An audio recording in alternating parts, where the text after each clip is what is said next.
Have you guys heard about the Lakewood 4? It involves 4 police officers, 3 officers and a sergeant. They were killed while they were in a coffee shop.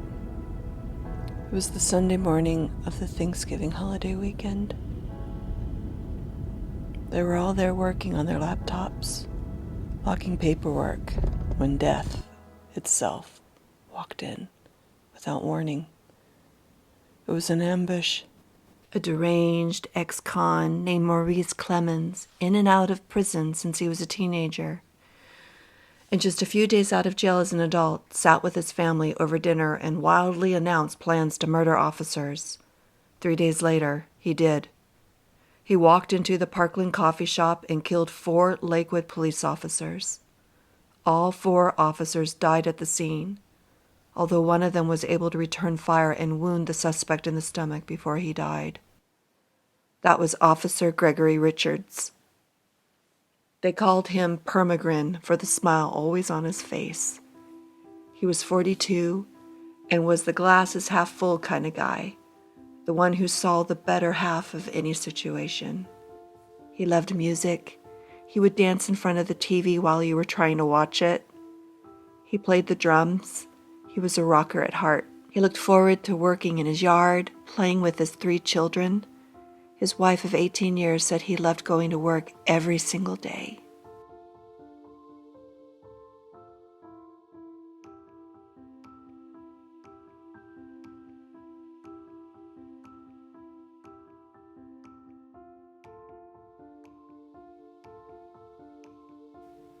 This is the coffee shop where it happened. It was called Forza back then. Blue Steel today.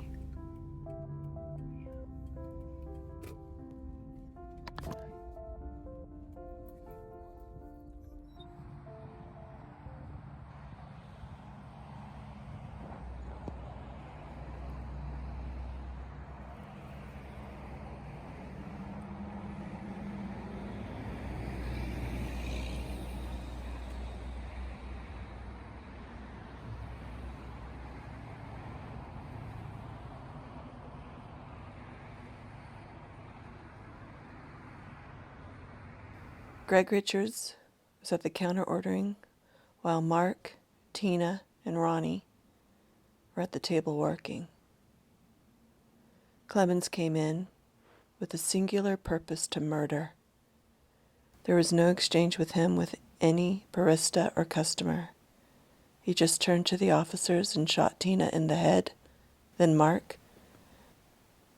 Ronnie was able to get into a physical altercation with him, but was shot with Clemmons' second gun. And during that fight, Officer Greg Richards, hearing the shots, moved toward Clemmons and became involved in a physical fight with him. Clemmons was shot once, and although it was a stomach wound, it didn't hit any vital organs. This was a huge fight for life. Guns were being ripped from belts, furniture being thrown. Eventually, at the door, Clemmons gained control over Greg's weapon and killed him with Greg's own gun. Then a major 2-day manhunt began. Clemmons' family and friends gave police bogus witness calls to try and separate law enforcement manpower and get the police to go in wrong directions. This delayed search efforts by hours and hours. Clemmons' family and friends did it again so that they had a better chance driving him on roads and hiding him around. His family hid him, nursed his wounds, armed him, gave him money and cell phones.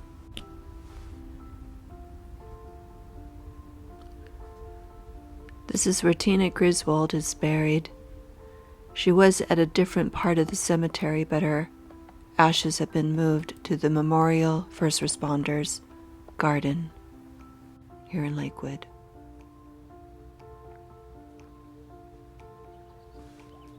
Tina Griswold, nicknamed T-Bomb by her father, had 15 years of service.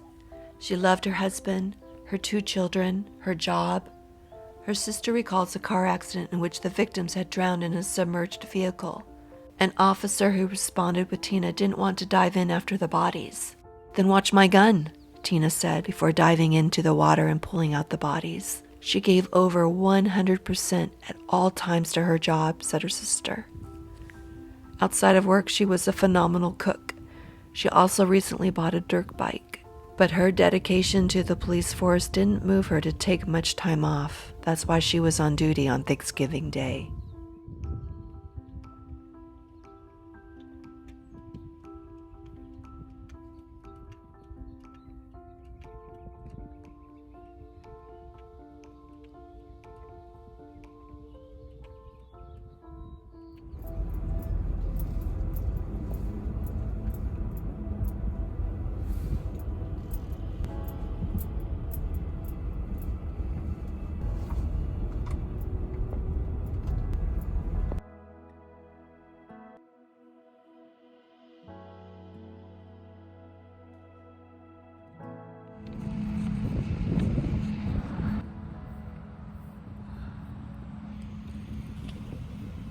Ronnie Owens II, a good baseball player, a passionate NASCAR fan, and a devoted dad who spent almost all of his days off with his 7-year-old daughter.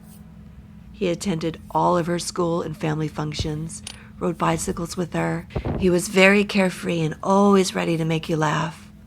Not a negative bone in his body.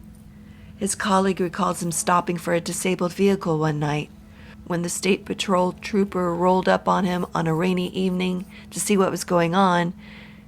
He was changing the tire and smiling about it. That was the kind of guy he was, the nicest guy on the planet, as he's remembered. Records would show that Clemmons should have been in prison instead of the coffee shop that morning, armed with a .38 revolver and an unquenchable hatred of police.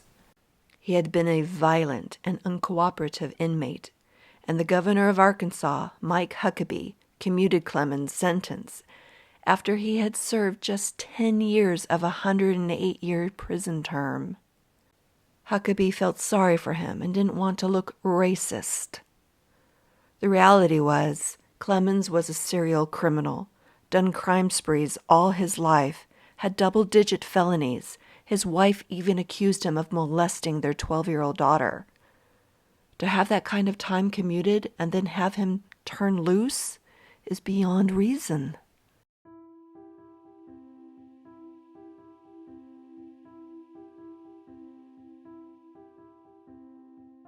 A procession of 2,000 cars followed the flag-draped caskets of the Forest Lane police officers, and about 20,000 mourners, mostly members of the law enforcement, from Washington State and across the country and as far as from Canada, came to honor them.